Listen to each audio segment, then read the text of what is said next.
Selamat malam Tribuners, saat ini Anda sedang menyaksikan berita terkini Lampung bersama dengan saya Husnul Asyaifah.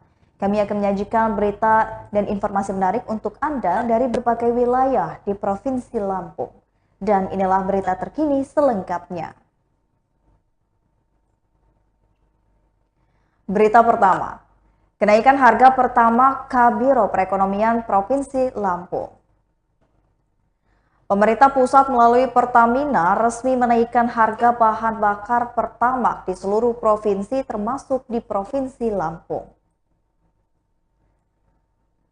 Jika sebelumnya harga pertamax di Bumi Ruwai Jurai sebesar 9.200 per liter dan sekarang ini naik menjadi 12.750 atau naik sebesar 3.550 setiap liternya.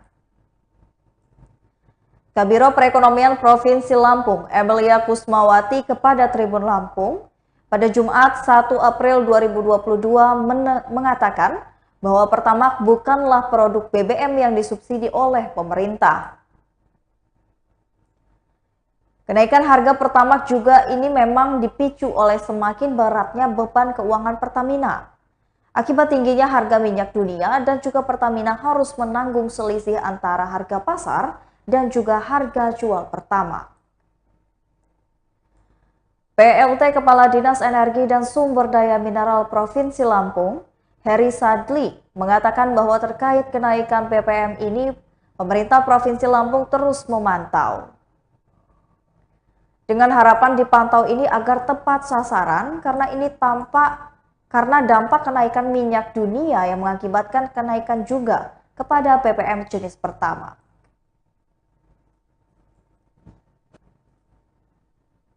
Berita selanjutnya, bandit beraksi menggasak motor di depan toko Jalan Urip Sumoharjo, Bandar Lampung. Pemilik kendaraan bermotor harus lebih ekstra hati-hati saat meninggalkan motor di area parkiran. Pasalnya, suasana ramai tak menyurutkan niat pelaku mencuri sepeda motor alias curanmor. Seperti yang dialami Yayan, 30 tahun warga Jalan Arif Rahman Hakim Wai Halim Permai, Sukaramai, Bandar Lampung. Korban terpaksa merelakan motor Beat dengan plat nomor polisi BE6428MW miliknya hilang pada Rabu 30 Maret 2022. Saat itu sepeda motor sedang dipakai oleh sang adik untuk membeli makanan di depan area pertokoan Jalan Urip Sumoharjo. Menurut Yayan, aksi pelaku terbilang sangat cepat, tak sampai 10 menit setelah membeli makanan. Adik korban kaget, motor miliknya telah raib.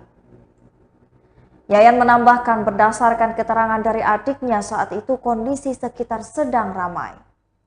Namun karena kesibukan masing-masing, sehingga tak ada satupun warga sekitar yang melihat kedatangan tamu tak diundang tersebut.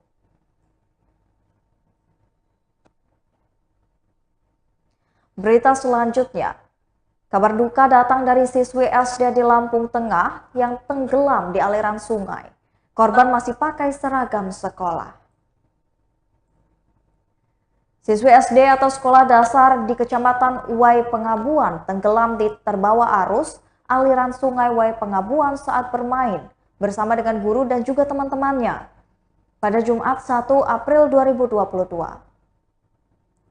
Setelah dilakukan pencarian 3 jam atas jasad Anisha 9 tahun, siswi kelas 3 SD tersebut akhirnya lebih kurang pukul 12 waktu Indonesia bagian Barat, tubuh Anissa ditemukan warga beberapa puluh meter dari tempat ia terakhir kali dilihat.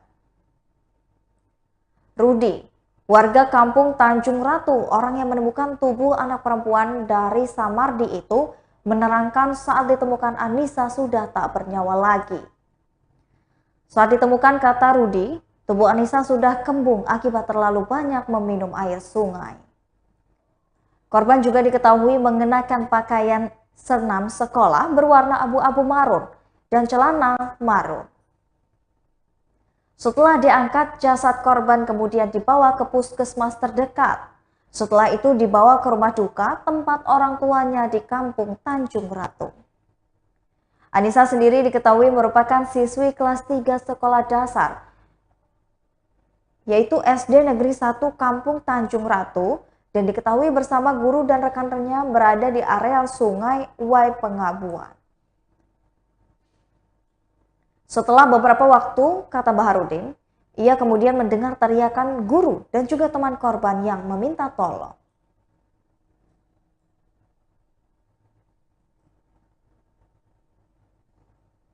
Berita selanjutnya, jelang Ramadan, stok sembako di pasar tradisional Lampung Selatan dipastikan aman.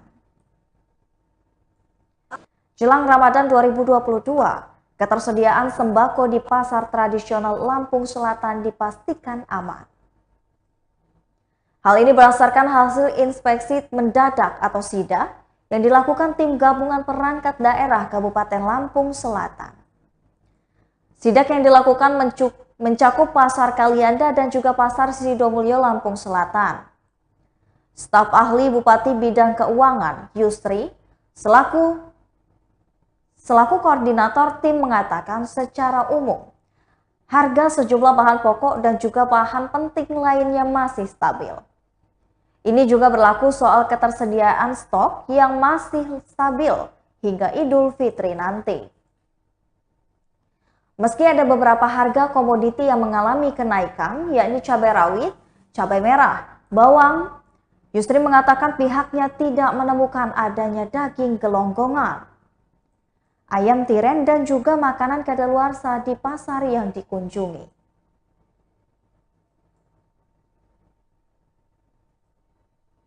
Polresta Bandar Lampung terjunkan 1.224 personil untuk pengamanan Ramadan.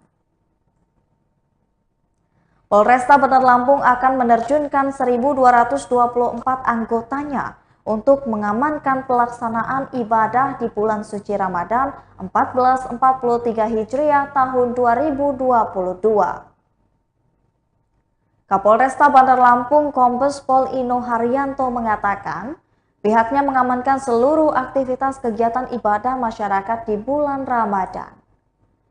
Ia juga mengungkapkan, pihaknya bersama dengan jajaran Kodim 0410 Bandar Lampung akan menyiagakan personil baik di tempat ibadah maupun di permukiman warga.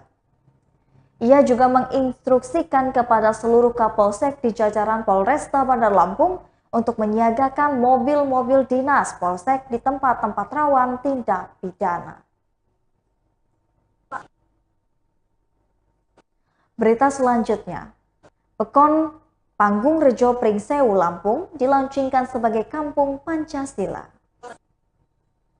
Pekon Panggung Rejo Kecamatan Sukoharjo, Kabupaten Pringsewu dilaunching sebagai Kampung Pancasila pada Jumat 1 April 2022.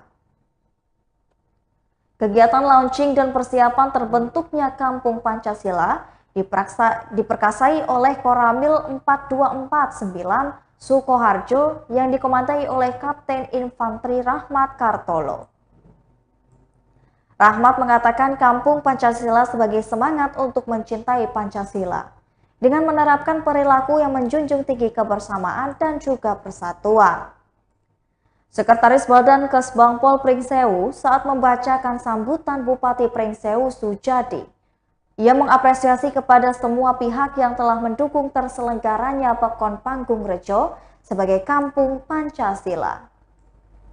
Menurutnya, Pekon Panggung Rejo mencanangkan diri sebagai Kampung Pancasila. Bukan hanya warganya yang hafal sila-sila Pancasila, tetapi yang terpenting nilai yang terkandung dalam Pancasila dapat diaplikasikan dalam kehidupan masyarakat sehari-hari.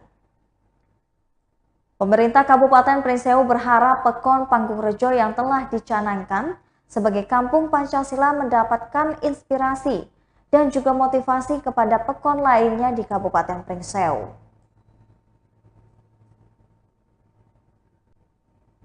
Baiklah Tribuners, itulah tadi berita terkini Lampung bersama dengan saya Kusnul Asyaifah. Selamat malam dan sampai jumpa.